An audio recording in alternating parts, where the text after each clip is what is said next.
Hello, sixth grade. Welcome back to my virtual class. We're going to continue on with the carbon cycle, which is what we started talking about last week. So we kind of ended off talking about this concept of photosynthesis and what photosynthesis actually does, where well, not us, right, but plants, right? Plants take energy from the sun. It also takes carbon dioxide from the atmosphere, and it takes water right through its roots, and then it produces glucose, which is sugar, and oxygen, and then it uses the sugar to make energy, and then it releases the oxygen. I'm going to actually review that on the board, and we're going to write it up, but we just kind of talked about these concepts, but we didn't actually explain it scientifically. So today we're going to really go into the science of it. So we have these plants, and they do this process. Anytime we talk about doing any type of chemical process, you know, the video looks a little dark. Give me 1 second.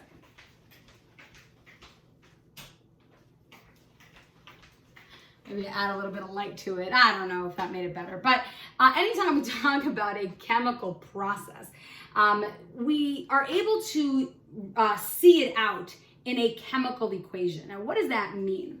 We're talking about a chemical equation.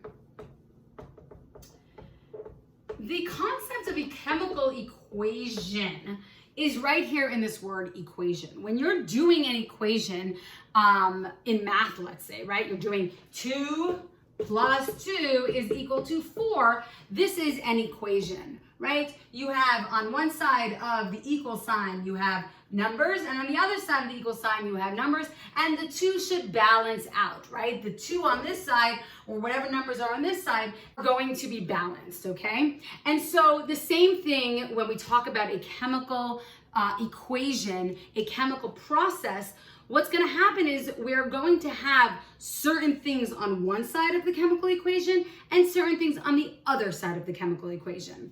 So we're not going to work with numbers. We're going to actually work with ingredients, right? Ingredients and products. So this concept of a chemical equation, we're going to go into how to write up a chemical equation, and then we're going to bring in photosynthesis and show you how that's done, okay?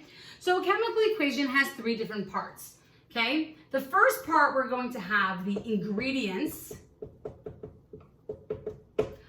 or what I would prefer to call reactants,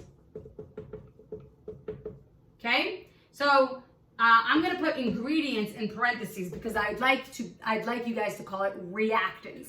It's the things that are going to be reacting with each other, okay? And when these reactants react with each other, that's what's called reactants, right?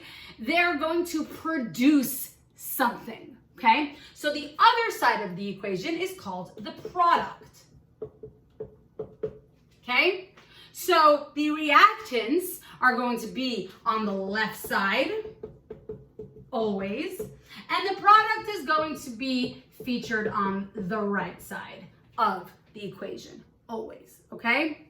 Now, technically, can it go back and forth, kind of like if you have an addition equation? Technically, yes, but products don't just turn back into reactants, and I'll explain to you why, but technically in a laboratory, you can turn products back into reactants.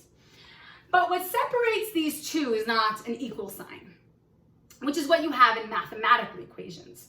In chemical equations, we have an arrow.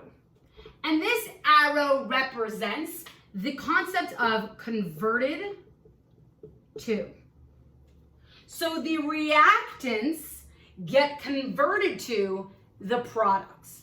So that is basically when we talk about this concept, this chemical equation, the equation is showing these reactants turning into these products, okay?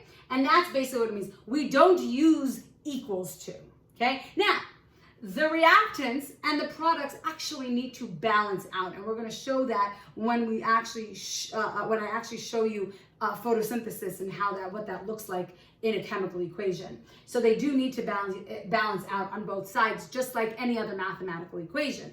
But we do not have an equal sign, we have an arrow. And that arrow is indicating that there's a conversion. Something is turning into something else.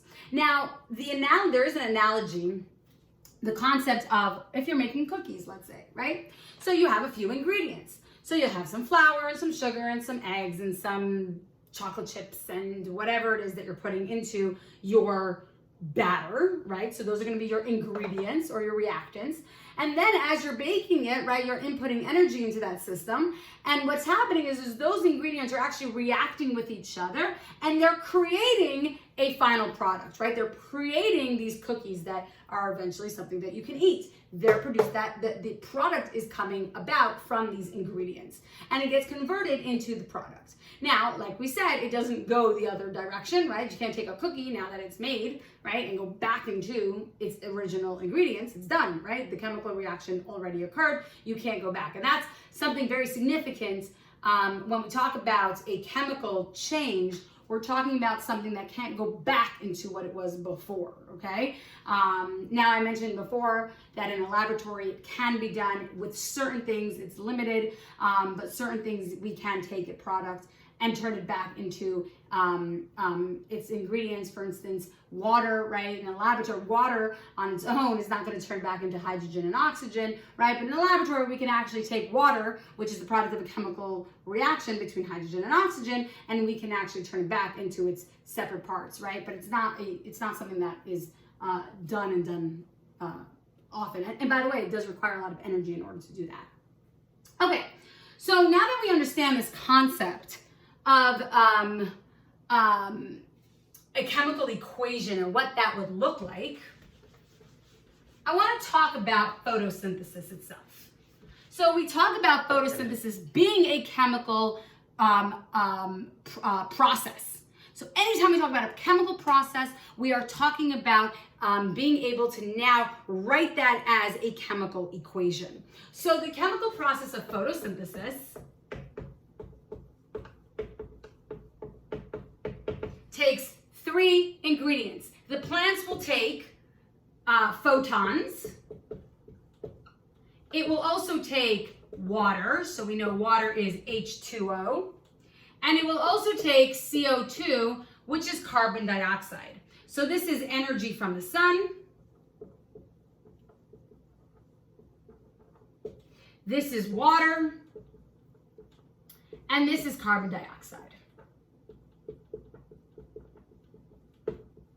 Okay, so we have our three different ingredients, and these are going to convert into something new, okay? It's going to actually convert into two different products, okay? So we're gonna write our arrow to indicate converted to, okay? And it's converting into two different products, and the two products that it gets converted into is going to be oxygen, and I'm gonna write it as O2, okay? Plus glucose, okay? I'm gonna write oxygen down here. And I'm gonna write glucose down here because now I'm going to teach you how to chemically write the word glucose, okay? So we can write it out here in English, we write it out here like this. But what is glucose? Glucose is a compound, okay? It's a chemical molecule known as C6H12O6. C6H12O6, that is glucose. So what happens is, in photosynthesis, a plant is going to take photons, which is energy from the sun, water, H2O, and it's going to get that from its roots, CO2, which is carbon dioxide, okay, and that it's going to get from the atmosphere, and it's going to convert these things into oxygen, which it's going to release, and glucose, which is C6H12O6, okay? Now, this is very important for the plant to do because the plant needs to have oxygen and glucose in order to do something very crucial for itself to survive. And what it needs to do is it needs to take this glucose and then turn it into energy to be able to do work. And we're going to talk about that soon and how this carbon cycle kind of occurs, okay? But before we get into the actual cycle and how we have carbon dioxide coming into plants and oxygen going out of plants and then us taking in the oxygen and releasing carbon dioxide, we're going to talk about that whole cycle soon, and that's going to require another chemical equation, which is going to be really fascinating, really interesting. And by the way, if any of you have siblings in 7th grade, we're actually learning this now in 7th grade because I didn't have them last year in 6th grade. But this is something that is really great to learn in 6th grade so that when we get to 7th grade, we already have this background information. So now you guys are learning it this year. We're not going to spend too much time on it next year. But your siblings should all be, who are in 7th grade or in 8th grade, because they learned this last year, should all be familiar with this concept. But before I go on to actually talking about the cycle itself, I want to show you how this chemical equation balances out. So I'm going to erase this down here. And there are a couple things that I left out, but I'm going to add them in now. So when plants actually do this, it takes 6 water molecules. It takes 6 carbon dioxide molecules or compounds, and it releases 6 oxygen and also glucose. Okay. Now, by the way, glucose, if anybody is, I don't know if I mentioned it before, glucose is sugar. Okay, it's sugar. When we eat sugar, if we eat anything that has sugar in it, we're eating glucose, right? It's basically a simple sugar molecule. That's what it is. Okay. So why don't I show you this? By the way, for all of you who have been sitting in my chemistry class already, know that if I had 6 H2Os, this marker is a goner. Okay, so if I had 6 H2Os, right? What do I have here? How many elements do I have? I have 2 elements, hydrogen and oxygen, okay? How many atoms do I have? Well, let's not get into atoms yet. How many compounds do I have? I have 6. I look at the number before and I see that I have 6 water compounds, right? How many atoms do I have? Well, I have 2 hydrogens and 1 oxygen. So that means that I have 3 atoms, but remember, I have 6 times it because I have 6 of these individual compounds. And so I do 3 times 6 is 18. So in total, I actually have 18 different atoms. And we went through this in class, but I'm just going to show you real quick. When we talk about 6 H2Os, it means I have an H2O, and an H2O, and an H2O, and an H2O, and an H2O, and an H2O.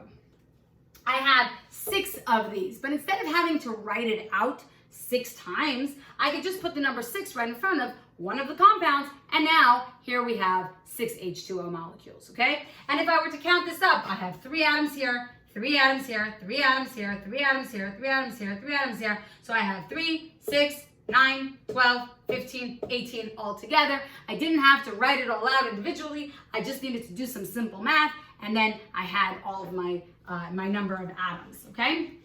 So I want to show you how this actually balances out, and I want you guys to be aware of this whole, the whole way of doing this.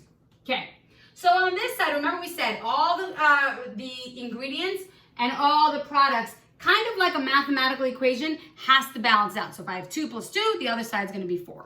So on this side, the types of elements that I have hydrogen, I have carbon, and I have oxygen. I'm not going to include photons because photon is not actually an element. Photons is energy, right? And energy doesn't get quantified that way, okay? We don't add it in numbers, okay? Energy works completely different. On this side of the equation, I have hydrogen, I have carbon, and I have oxygen. Well, how many do I have on each side? You know what?